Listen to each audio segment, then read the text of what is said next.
Hello guys, pag-usapan lang natin ang breaking news na exclusive nga naman guys na pinag-uusapan ng mga netizens at ng mga Katden fans. Catherine Bernardo dinamay si Alden Richards. Bakit nga naman kaya dinamay ng isang Catherine Bernardo ang isang Alden Richards? At paano ito nangyari? Mas mabuti guys alamin natin dahil ito ang kaganapan na sinasabi ng balita sa atin. At ano ang motibo niya patungkol umano na si Catherine Bernardo ay dinamay daw si Alden Richards. Na alam naman natin guys, ang issue at ganap ngayon kina Catherine Bernardo ay napapag-usapan. At ano kaya ito? At sabi ng balita guys, pinag-uusapan ng mga Marisol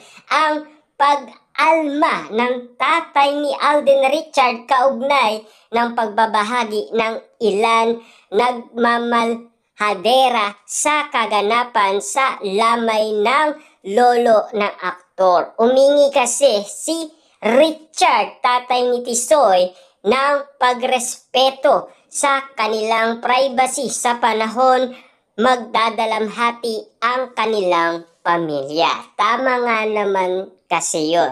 Meron nga naman kasi guys na ang sinasabi kasi nila si Catherine Bernardo at Alden Richards ay hindi umano nag-uusap nung araw na iyon. Parang dinidedma daw nila ang isa't isa. Na alam naman natin guys, malungkot ang pamilya ni Alden Richards dahil sa pangyayari. At kung hindi na sila nag-uusap, bakit si Catherine Bernardo ay nasa lamay ng lolo ni Alden Richards? At sino ang nakapagsalita kay Catherine Bernardo at kung bakit nandoon siya sa lamay? Anyway, kumakalat na rin ang iba pang mga litrato na may kaugnay sa burol.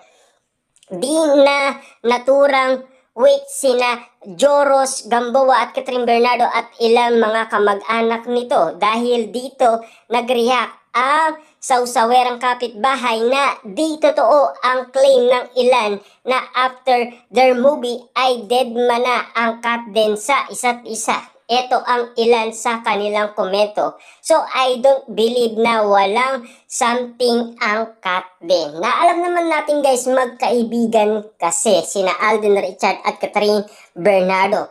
At lalong-lalo na close sila sa isa't isa. Yan ang patunay na sinasabi ni na Catherine Bernardo at Alden Richards sa atin noon. At ang dagdag pa nila ay komportable na sila sa isa't isa. Yan kasi guys ang sinasabi ni na Catherine Bernardo at Alden Richards kapag sila ay tinatanong, lalong-lalo na guys, siyempre lahat ng mga nangyaring nakita natin, yun din kasi ang itinatanong sa kanila. Posible nga naman kasi guys magdedmahan sina Catherine Bernardo at Alden Richards. At ano ang rason nila para magdedmahan silang dalawa? At alam naman natin guys, meron na nakauling umano kay Alden Richards na kinachat niya umano si Catherine Bernardo. Nung araw na si Catherine Bernardo ay naglibre ng kanyang team sa Bangkok, Thailand. At si Alden Richards naman ay nasa wedding ni Jose Manalo. At doon nakita ang eksena na nauli umano si Alden Richards na chinachat umano si Catherine Bernardo at nagtatanong ng kaganapan sa kanya sa Bangkok of Thailand. Proof ito na hindi deadma si Catherine kay Tisoy after the showing of their movie Love Cat. Dinamay talaga niya si Alden. At ang sinasabi nila kasi guys na nasaksian nila na si Alden Richards laging umiiyak sa shoulder ni Catherine Bernardo. Si true friends, yan ang sinasabi ng iba. Friend baka friend. At least si Kat, hindi niya kailangan ipakita na dumadamay siya kay Alden kahit off camera. Kasi alam naman natin guys, si Catherine Bernardo ay napakabait din naman kasi. Dahil nakikita naman natin kasi guys, sina Catherine Bernardo at Alden Richard kung bakit nga naman sila successful nga naman ang kanilang karera sa showbiz dahil patuloy lang silang sinusuportahan ng karamihan. Lalo-lalo na guys, ngayong kaganapan ng kanilang movie, napakalakas nga naman guys ng cut din. Kitang-kita naman natin guys ang pangyayari.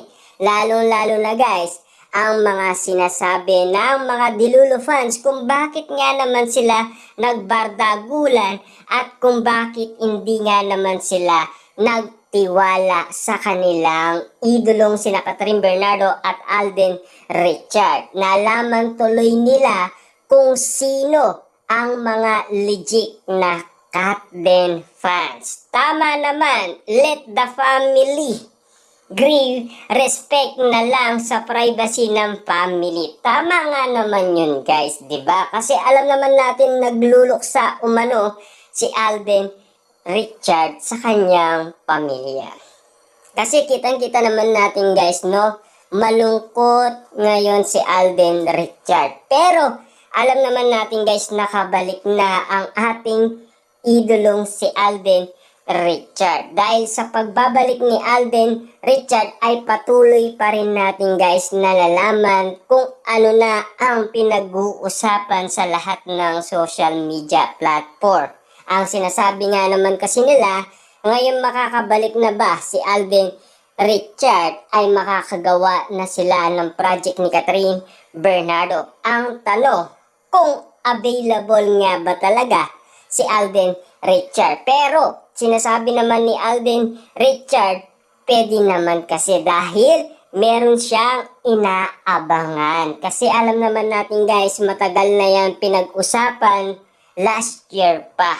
Na alam naman natin guys, yan din ang inihintay natin at inaabangan ang next project ni Catherine Bernardo at Alden Richard kahit na nag-signing off na ang kanilang character. Na alam naman natin guys, hindi na daw ipagpapatuloy pa ayon kay Catherine at Alden Richard.